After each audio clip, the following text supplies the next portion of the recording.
Abra a sua Bíblia no livro de 2 Coríntios, capítulo 8. 2 Coríntios 8.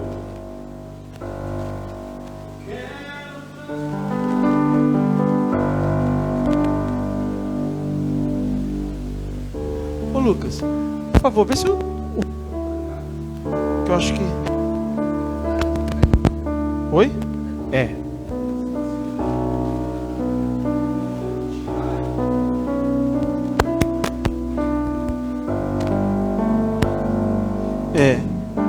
Ei, tá bom, tá. Obrigado, Lucas. 2 Coríntios 8. Acho que estava faltando o retorno, devia estar desencaixado.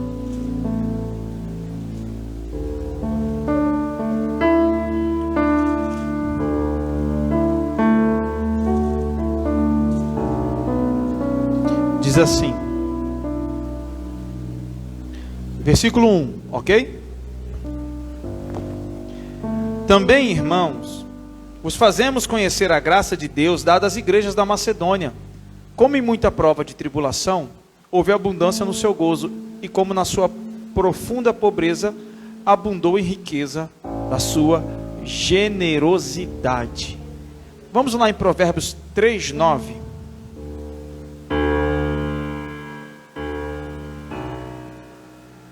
Provérbios capítulo 3, versículo 9 diz assim: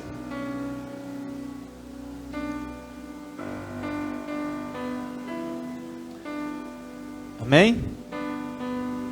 Honra o Senhor com os teus bens e com a primeira parte de todos os teus ganhos, e se encherão os teus celeiros e transbordarão de vinho os teus lagares. Amém? Agora volta lá para 2 Coríntios, agora o capítulo 9. Em vez do 8, capítulo 9. No versículo 6. Amém? Diz assim: E digo isto, que o que semeia pouco, pouco também colhe. E o que semeia em abundância ceifará. Cada um contribua segundo o que propôs no seu coração, não com tristeza ou por necessidade. Porque Deus ama o que dá com alegria. E Deus é poderoso para fazer superabundar em vós toda graça, a fim de que, tendo sempre em tudo toda a suficiência, abundeis em toda boa obra. Amados, Deus tem feito coisas grandes no nosso meio. Generosidade é a palavra. O segredo é generosidade, o coração aberto. Porque a palavra do Senhor diz que é dando que se recebe. Dar-se-á e vos será dado. Um coração generoso é um coração que não faz contas. Não faz contas. Deus é tão generoso que Ele rejeitou dar algo que não fosse o melhor, ou alguém, que é o seu Filho Jesus Cristo. Quando Ele envia o seu Filho Jesus Cristo, Ele envia como uma semeadura, e Ele envia como uma oferta de generosidade. Então, nós precisamos entender que generosidade faz parte do caráter de Deus. E que se nós somos imitadores de Cristo, e que se temos a mente de Cristo, nós vamos falar sobre isso hoje. E se adoramos a Ele em espírito e em verdade, porque Deus ama aqueles que assim o adoram, a doação, a generosidade, faz parte desse princípio.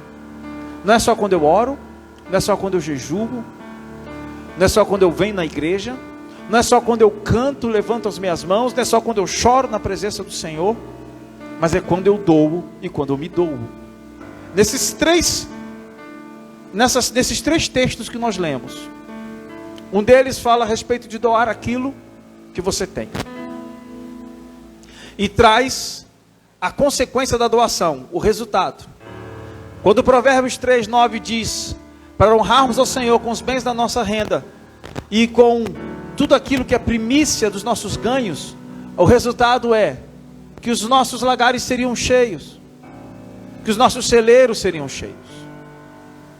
Em 2 Coríntios capítulo 8 fala de um povo que não tinha nada para dar, mas foi generoso mesmo não tendo nada. como que alguém não tem nada e é generoso com aquilo que não tem? Porque disse, não tendo, e em sua profunda pobreza. Repita isso comigo. Não existe alguém tão pobre que não possa dar. E também não existe alguém tão rico que não possa receber. Que não possa receber. Então entenda, Deus tem tudo, mas Ele ama receber a nossa adoração. Deus não é orgulhoso. Deus não é orgulhoso. Ele tem a adoração perfeita, a melhor adoração, mas Ele quer receber a nossa. Os anjos estão lá adorando Ele, mas Ele recebe a nossa. Ele é dono de todo o ouro e de toda a prata, mas Ele pede que você oferte, que você dizime. Porque Deus não é orgulhoso. Deus não sofre. Não existe alguém tão pobre que não possa doar, e alguém tão rico que não possa receber. E o povo, na sua profunda pobreza, a palavra do Senhor diz que eles superabundaram em generosidade, e doaram não só o que tinham, mas acima de suas posses. Meu Deus, acima daquilo que eles tinham, eles doaram, porque doaram a si mesmo, como oferta agradável. Aí em 2 Coríntios 9, você entende Paulo falando, aquele que semeia pouco, pouco colhe, que semeia muito, muito colhe, cada um contribua segundo o que propôs no seu coração. Por quê? Porque ele foi impactado um capítulo atrás. Porque um capítulo atrás, ele teve um impacto, ele foi tomado pela atitude de generosidade do povo que estava em profunda pobreza, e o apóstolo ainda diz assim, que com rogos eles constrangeram a ele, deixe-nos ofertar. Não, vocês não têm, vocês já estão passando necessidade, nós queremos, Paulo, deixe-nos ofertar. Ontem eu ganhei uma oferta de uma pessoa, que é uma coisa que eu não tinha em casa, e eu falei assim, mas isso aqui é a sua ferramenta de trabalho, não faz isso não. Aí a mulher sábia, a minha esposa é sábia, mas no caso a mulher da pessoa diz assim, aceita logo, porque senão o anjo grita ali, ó, do ruim, a pessoa se arrepende e toma de volta. Eu falei, é minha, me dá aqui. Eu falei, mas é o seu instrumento de trabalho, como é que você vai me dar isso? Só usei faz tantos dias que eu comprei pela internet. É do Senhor, Deus mandou dar para o Senhor. Você já viu uma terra, você jogar uma semente. Você jogou uma semente lá, a terra diz, eu não quero não, vai semear para lugar. A terra não rejeita a semente. A terra fertiliza a semente, para que ela cresça e dê fruto. Entenda? Nessa hora, nós não vamos dar dinheiro, nós vamos semear. Glória a Deus. Semear, porque essa é a linguagem que a Bíblia usa. Semeadura. Semear. Segure o seu envelope bem firme aí. Irmãos, Deus tem feito maravilhas, milagres. Tem hora que a gente vai sair, dá 2 dias antes dizendo, meu Deus, está faltando isso, está faltando aquilo. Daqui a pouco liga uma pessoa, pastor, vem cá pegar isso, pastora, vem cá pegar isso. Chegou a doação, para fazer a doação para os moradores. Na nossa vida, uma conta, que às vezes você olha, preciso sanar. Tudo isso é feito com dinheiro. Mas você não vai semear aqui porque a gente tem que pagar o hotel. Você não vai semear aqui, não. Você vai semear por amor. E por um princípio. Amém? A sua compra da marmita lá nos fundos, comer é segundo plano, mas é um princípio. Porque se você não quiser comer, doe para alguém que precisa. Tá bom? Pai amado, Deus de poder e glória, Deus de graça, te agradecemos por cada vida, te agradecemos pelo teu amor, ó Pai, manifesto em nós, através do teu Filho Jesus Cristo. Libera, Senhor Deus, a Tua graça e multiplica o fruto da sementeira da vida de cada um. Para que eles cresçam, ó Pai, em todas as áreas. Frutifica na vida deles. Assim eu te peço, em nome de Jesus. E já te agradeço. Amém e amém. Você pode vir ofertar. Vinho sobrenatural. Vou beijar o seu rosto, Senhor. Olhar bem fundo em teus olhos de amor. Perder a noção do tempo que eu passei em adoração. Aleluia. Vou beijar o seu rosto, Senhor. Olhar bem fundo em teus olhos de amor. Perder a noção. Abra sua Bíblia no livro de 1 Coríntios 2. Do tempo que eu passei em adoração. 2,16.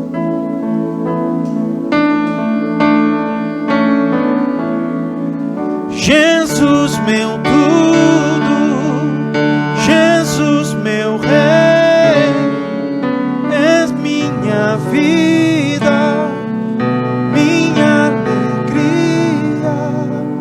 Vou bebendo vinho sobrenatural. 1 Coríntios 2,16. Quero transbordar, quero transbordar. Vinho novo, aleluia. Feche seus olhos. Vinho novo, derrama o seu vinho novo, ó Pai, sobre nossas vidas.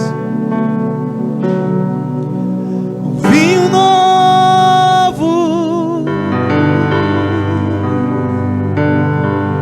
vinho sobrenatural.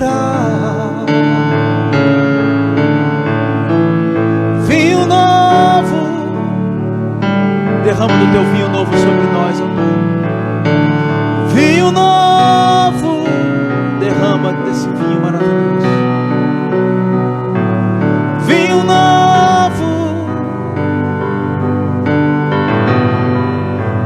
vinho sobrenatural. Queremos o vinho sobrenatural. A palavra do Senhor diz, 1 Coríntios 2,16. Oh, aleluia. Porque quem conheceu a mente do Senhor para que possa instruí-lo? Porque quem conheceu a mente do Senhor para que possa instruí-lo? Mas nós temos a mente de Cristo. Nós temos a mente de Cristo. No livro de Isaías 26:3, a palavra do Senhor diz que Ele conserva em paz aquele cuja a mente está firme nele. Ele... Oi? Amém. O pessoal que está fazendo a oferta pelo Pix, está fixado aí na tela? Não está fixado na tela?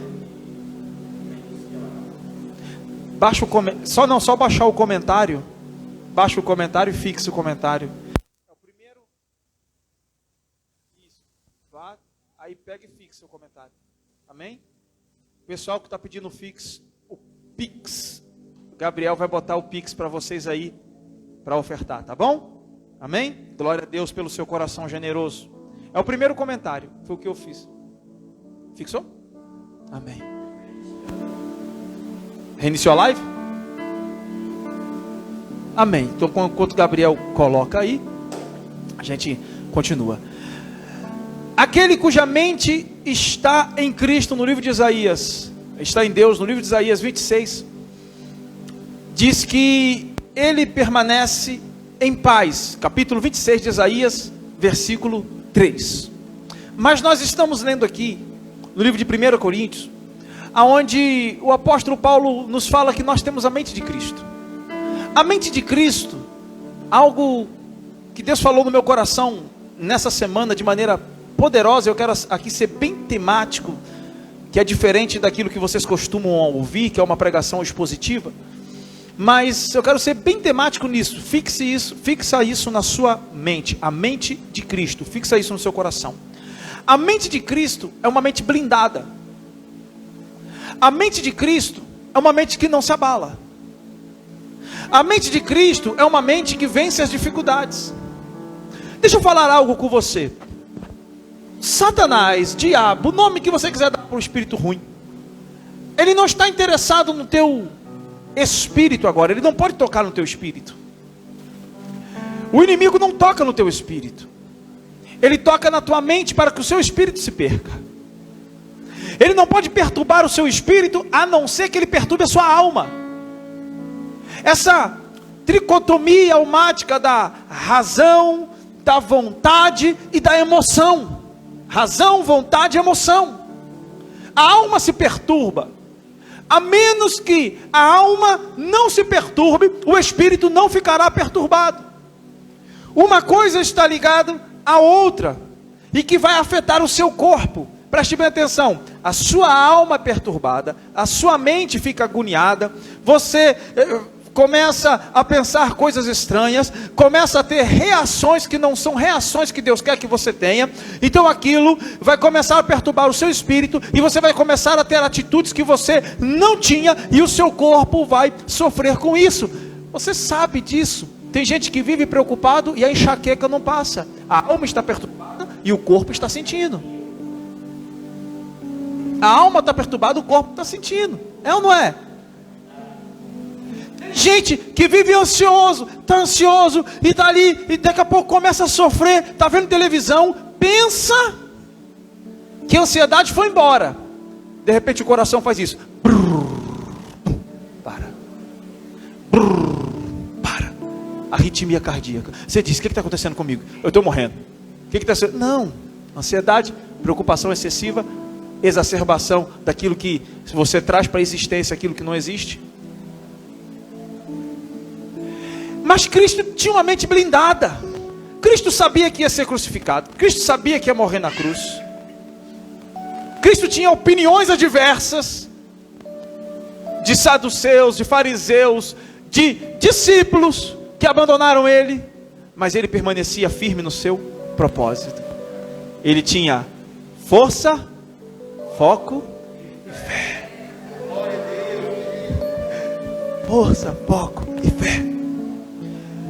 E o apóstolo Paulo diz que nós temos a mente de Cristo. Gente, nós temos a mente de Cristo, nós temos que andar em cima desses princípios.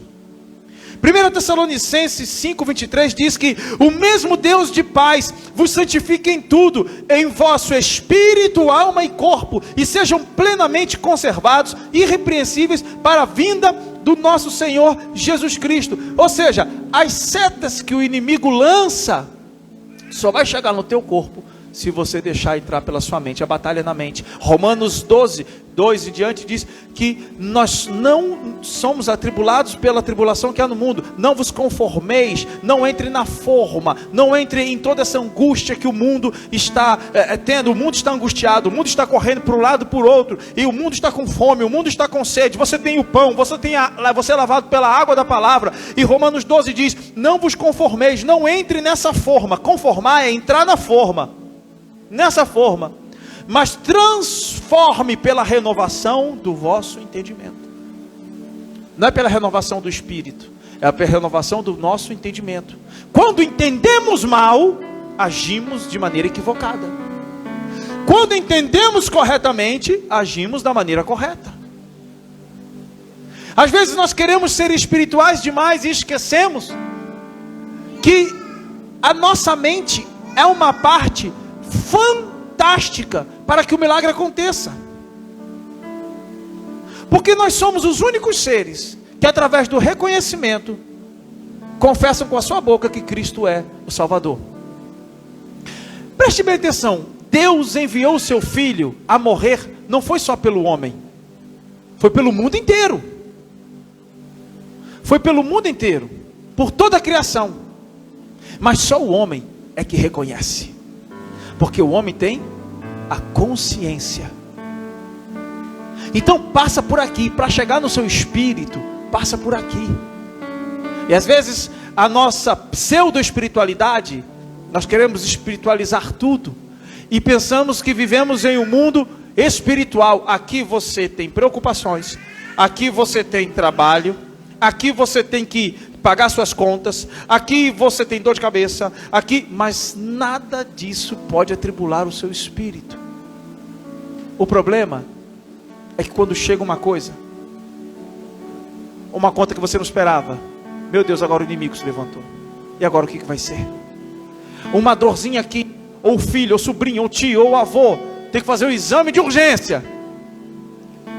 Hoje não precisa nem muito disso, basta a garganta arranhando, já pensa lá o que é a praga, a garganta arranhando, já vou fazer o teste, ai meu Deus do céu, e aí já começa a sentir os sintomas, eu tenho comorbidade, aí não sei o que, ei, para!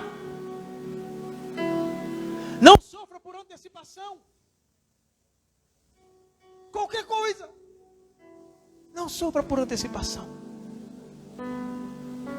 descansa em Deus, preste atenção, aquele cuja mente, a mente está em ti, o Senhor o conserva em paz. Diga, mente blindada.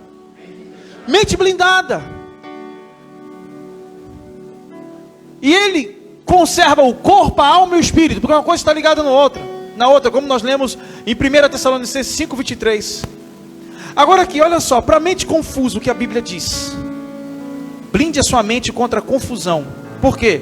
Para a mente confusa, livro de Tiago, capítulo 1, do versículo 5 a 8 diz: e se alguém de vós tem falta de sabedoria, peça a Deus, que dá a todos liberalmente, e não lance em rosto, e se lhe é dada.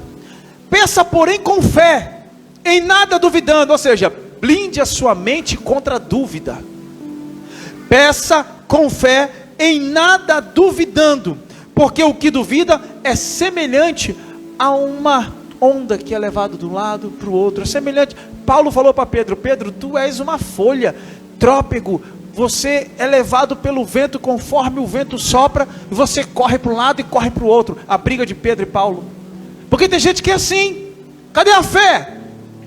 Pediu, eu não sei o que é, eu não sei o que você precisa, mas o vento sopra mais forte de um lado e você vai para lá.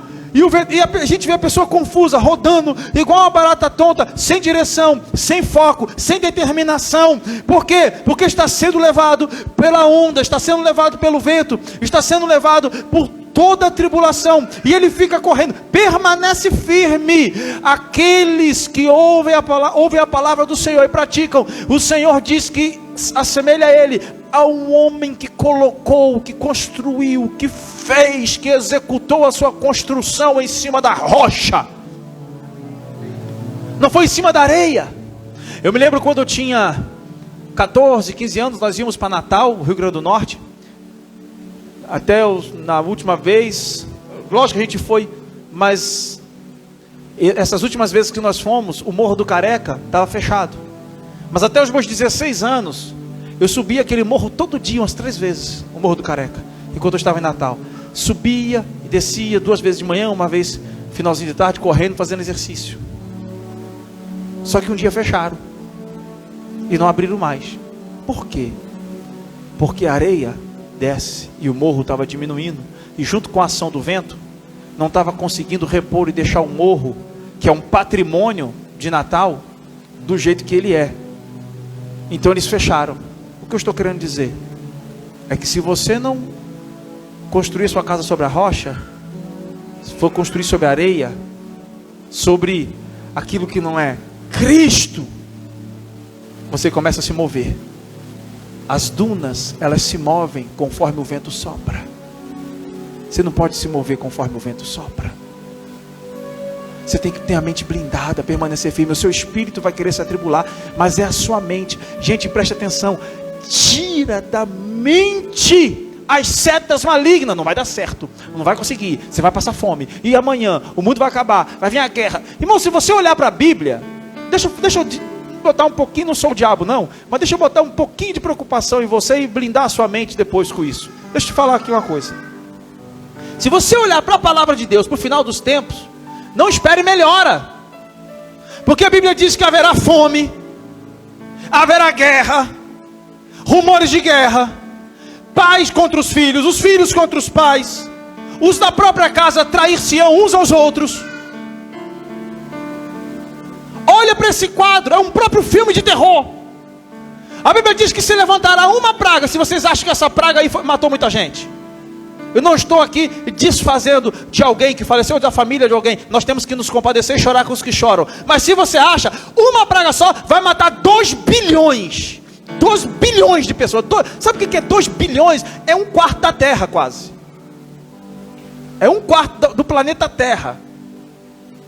Quantas pessoas morreram? Deu quantos milhões esse? Não deu 100 milhões. 2 bilhões com uma praga. E não vai ser a guerra vai matar mais. Essa é uma praga. E não vai ser a fome vai matar mais. É só a praga, não é a guerra nem a fome. E agora? Já era. Ei, deixa eu falar algo para você. Mas a palavra do Senhor diz que Ele preserva os dele no dia da angústia. Em tempos de crise, Salmo 37, os retos prosperarão. O Senhor acampa ao redor do seu povo e os livra e os guarda. Nós estamos em Cristo, mas não podemos ser abalados com a tribulação que acontece no mundo. Temos que ter a nossa mente blindada, senão não saio de casa. É aquilo que eu já expliquei aqui, o predador.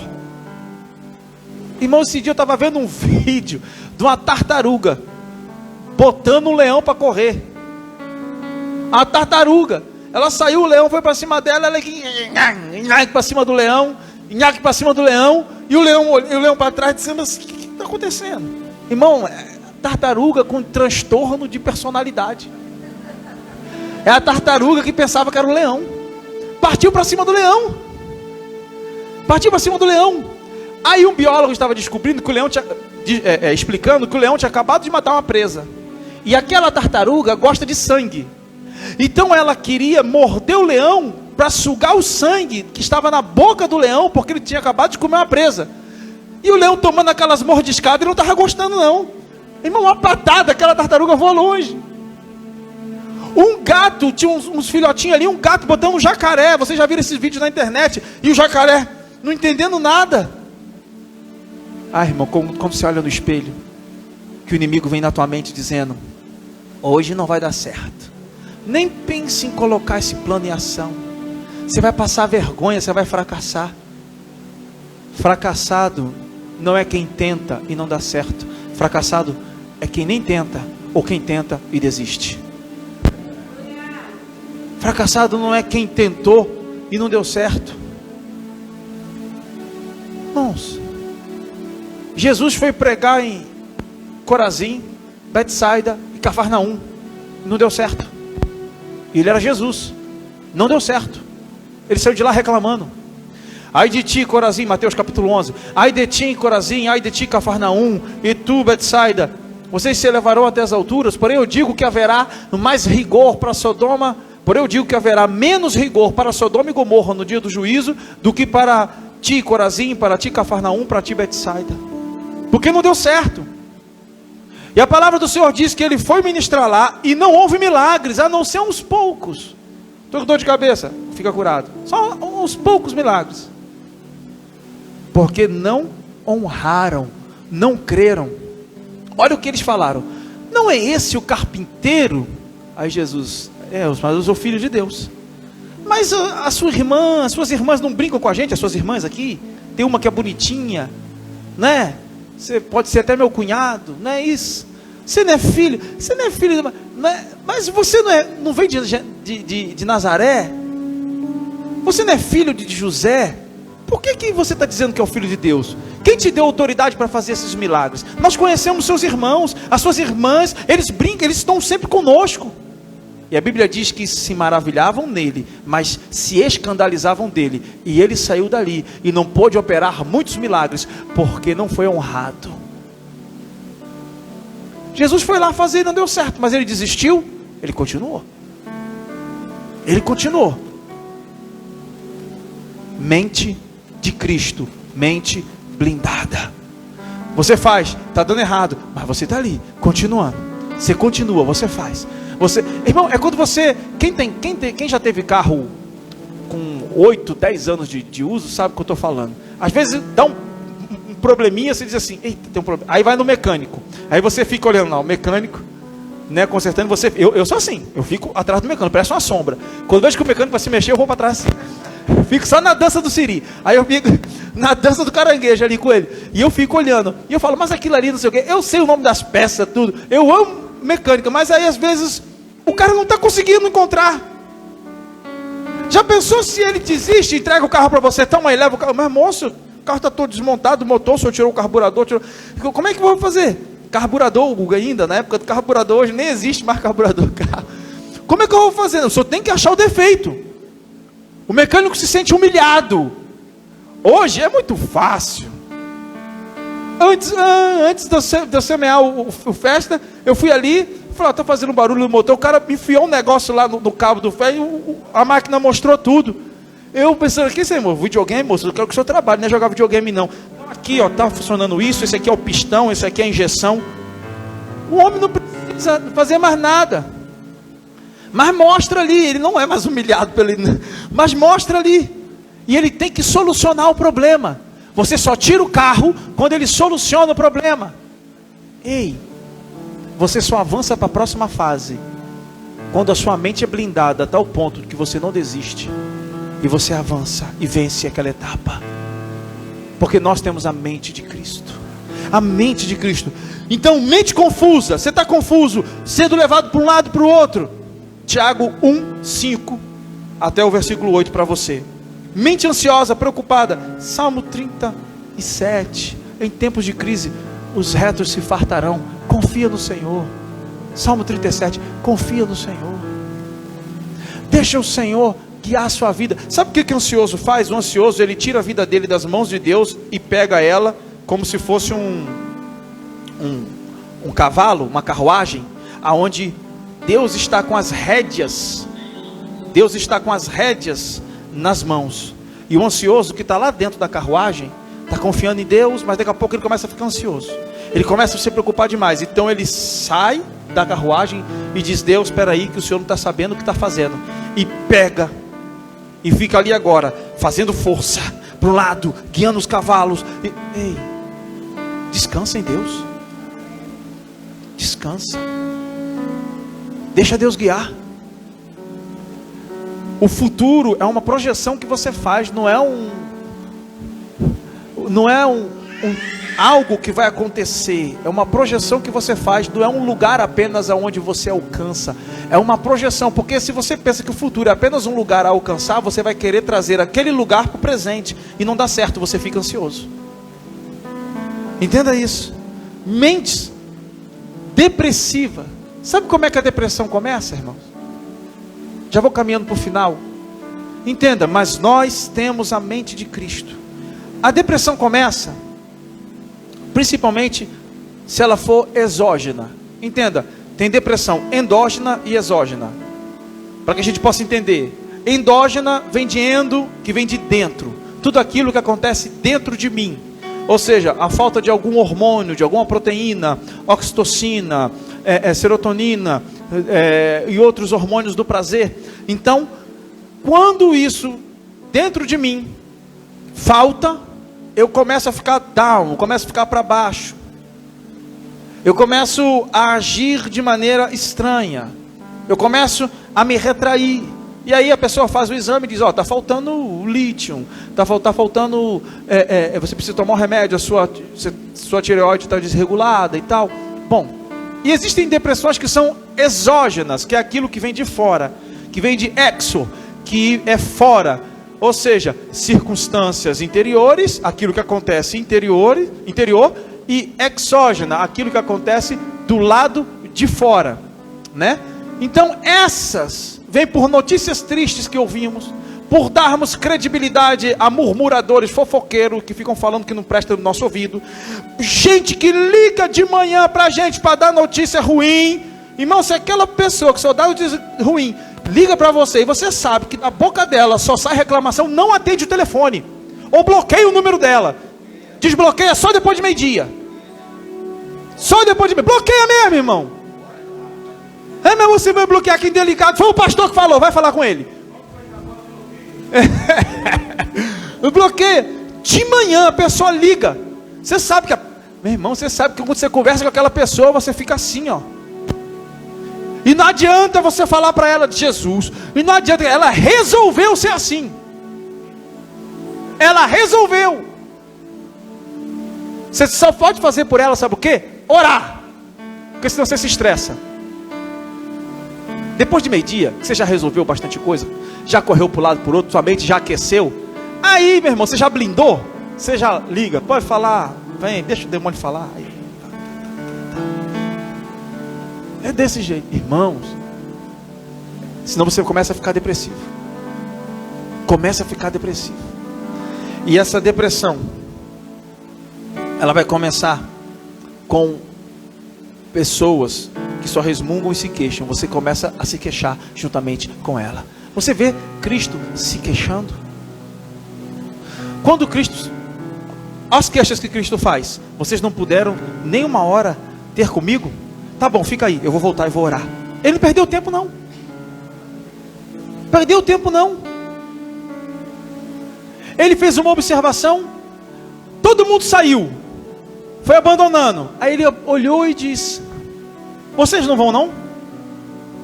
Porque se tiver que ir, vai logo. Para quem iremos, se só tu tens a palavra de vida eterna? Ok, então vamos celebrar quem ficou. Deixa quem foi, e vamos embora. Você está entendendo a mente blindada de Cristo? Abandonaram ele, eu tenho foco. Diziam que ele era endemoniado. Você expulsa demônio pelo principal dos demônios, que é Baal-zebu. Aí ele, mas casa dividida não subsiste. Como pode Baal-zebu expulsar Baal-zebu?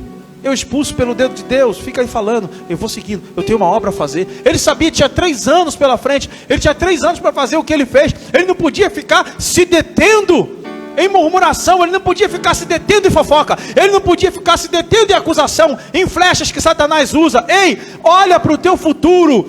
Para, sai, larga aqueles que te seguram, aqueles que ficam como uma amarra tentando te puxar para trás. Eu acho que não vai dar certo, eu não sei não. Caminha com pessoas, irmãos, que te incentivam, sabe? Caminha com pessoa que começa a jogar gasolina na sua fé. Aleluia, aleluia. Ai, mas é porque eu gosto tanto, é porque é meu amigo de infância. Irmão, se está te puxando para trás, não é seu amigo não. Você pode conhecer ele desde a infância, mas não é seu amigo não. Não é seu amigo não.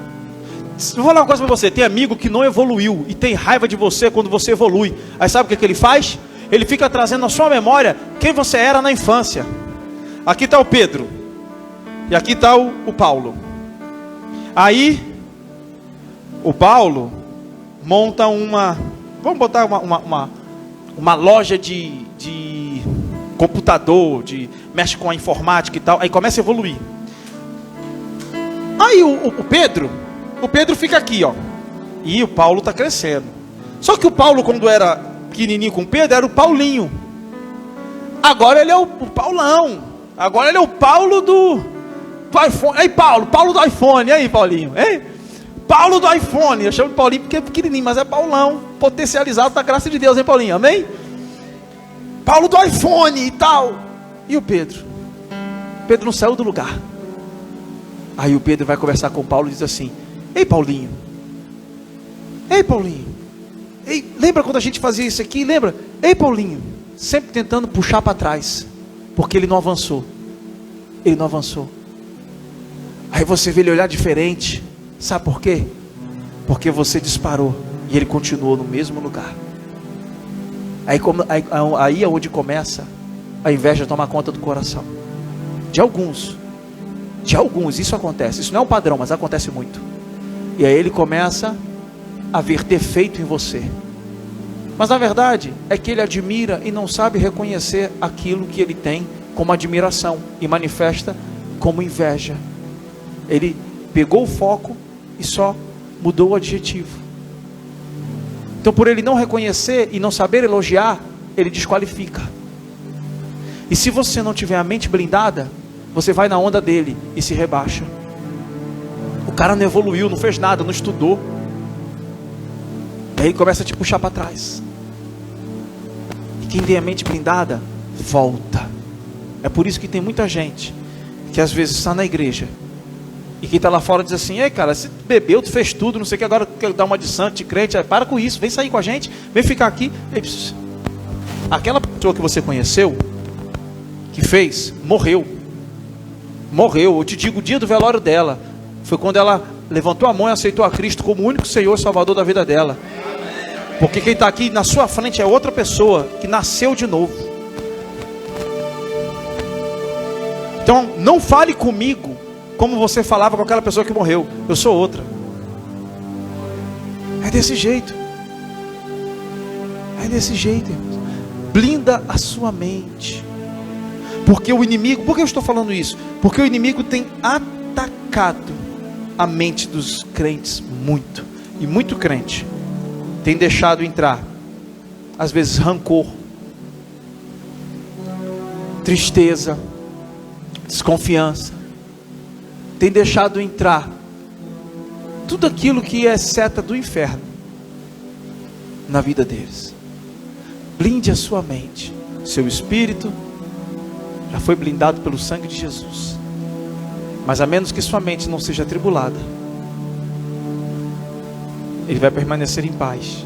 Porque se for, você vai ter um espírito atribulado também. Mas tudo começa aqui, na mente. O inimigo sabe que não pode atacar o seu espírito, mas ele não desiste. Ele quer você. Então ele ataca a sua mente, para que o seu espírito se perca. Mas o apóstolo Paulo diz que nós temos a mente de Cristo, a mente blindada. Se você olhar o Salmo 119, do versículo 82, 83 e diante, você vai ver o salmista falando sobre uma desgraça e vai falando sobre a mente dele blindada. Ele diz: a minha alma desfalece esperando a tua salvação, mas eu não me esqueço dos teus preceitos. Olha aí, você blinda a mente na palavra de Deus. É na palavra que se blinda a mente. Os meus olhos se escurecem, e eu dizia no meu coração: quando me consolarás tu? Porque estou como um odre na fumaça. Contudo, não me esqueço dos teus estatutos. Ele fala de uma desgraça. Estou como um odre na fumaça, não estou entendendo nada, está ardendo o olho, estou me queimando. Mas eu não me esqueço dos teus estatutos. Eu não me esqueço da tua palavra. Se você não conhecer a palavra, a sua mente não vai ser blindada. E a conhecer a palavra mesmo, não é dizer: ai, porque a tua palavra diz o que a palavra não disse. Ah, porque a palavra diz isso. Não, a palavra não diz isso. A gente tem que entender. É por isso que é tão importante você fazer o discipulado. É muito importante para a gente aprender. Tem uma turma, uma das 7 turmas do discipulado. Já podem preparar a ceia, que eu vou terminando. Estou terminando aqui. Quem estiver preparando a ceia, aí atrás já pode, que eu já estou terminando aqui. Amém? Uma da turma, das turmas do discipulado, nós ficamos, eu acho que 3 aulas em uma lição só para mastigar ali e tirar as dúvidas. Quanto carrapicho as ovelhas tinham. Ah, porque eu aprendi assim, porque eu criei assim, porque eu entendia assim, porque eu aprendi assim. Não é porque você aprendeu assim que é o certo. Quem falou? Nós aprendemos que Plutão era um planeta. Já não é mais. Plutão não é um planeta mais. Nós aprendemos que o átomo era a menor parte da matéria. Já não é mais. Quantas coisas nós aprendemos que era errado? Plutão não é mais, segundo os astrônomos, Plutão não é mais um planeta, é uma estrela, é sei lá, mas não é mais um planeta, não cai mais na categoria de planeta, né? É como uma estrela. Então, a cada dia se faz novas descobertas. Os teólogos antigos, os pastores antigos caminharam em cima da luz que eles tinham, da tradução que eles tinham naquele tempo. Hoje nós temos um material muito mais vasto e muito mais profundo. Então é preciso se atualizar. Não que a Bíblia se atualizou, mas nós precisamos nos atualizar. E é importante a gente aprender. Amém? Para a gente ter comunhão com a palavra. E entender realmente o que a palavra diz. Nós vamos cear. A ceia tem sido o estigma durante muito tempo da igreja, que aprendeu errado, que a ceia era para aqueles que mereciam. Nenhuma parte da Bíblia diz que alguém merece cear. Nós ceamos porque precisamos. O que é a ceia? O pão representa o quê? Bem alto. O pão representa o quê? Mais alto agora. O pão representa o quê? E o vinho representa o quê?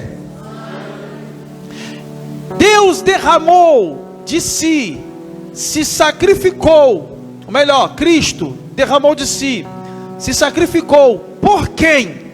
Pelo justo ou pelos pecadores? Ele se deu pelo justo ou pelos pecadores? Pelos pecadores. Se a ceia é o corpo de Cristo e ele se doou para os pecadores, quem é que tem que cear? Mas durante muito tempo a gente aprendeu que a ceia é só para os justos e para os santos. Quem é justo por si só? Quem é santo por si só? O apóstolo Paulo em 1 Coríntios diz que nós somos santificados em Cristo. Todo aquele que está em Cristo é santo, acabou. E ele deve cear. Senão a gente entra naquele estigma. Eu me lembro quando eu era mais novo, que eu ia para a igreja com meu pai, eu falava assim: eu quero fazer a primeira comunhão, eu quero fazer a crisma, eu quero fazer tudo, porque eu quero comer da hóstia. Eu ficava assim, ó. Eu tinha 8 anos de idade, isso. Eu quero. Aí a gente vai voltar e não tem nada. Isso é uma cultura que nos fora passado por causa do nosso inconsciente coletivo católico romano. E nós trazemos isso para o protestantismo. Mas não tem nada a ver. A Bíblia não diz isso. A Bíblia diz que aquele que está em Cristo é santificado por Ele. Então ceie. Analise o homem a si mesmo e diz: não deixe de comer. Não, diz e coma e beba. Não fala e não deixe de comer ou beber, mas e coma e beba. Acabou. Ah, mas eu não sou digno. Porque quem toma indignamente, o indignamente ali não é a respeito da pessoa, é a respeito da maneira de tomar. E aí eu dou uma aula só sobre ceia. Se você quiser, a gente faz uma turma depois e eu explico o que é esse indignamente, por que ele fala isso. Quando o apóstolo fala que o apóstolo Paulo diz que eles se juntam para pior, para você entender só sobre a ceia. Mas a ceia é para nós todos que estamos aqui. Amém? Glória a Deus. Então, está o mano e a céu com o pão e com o cálice. Vai vir aqui à frente?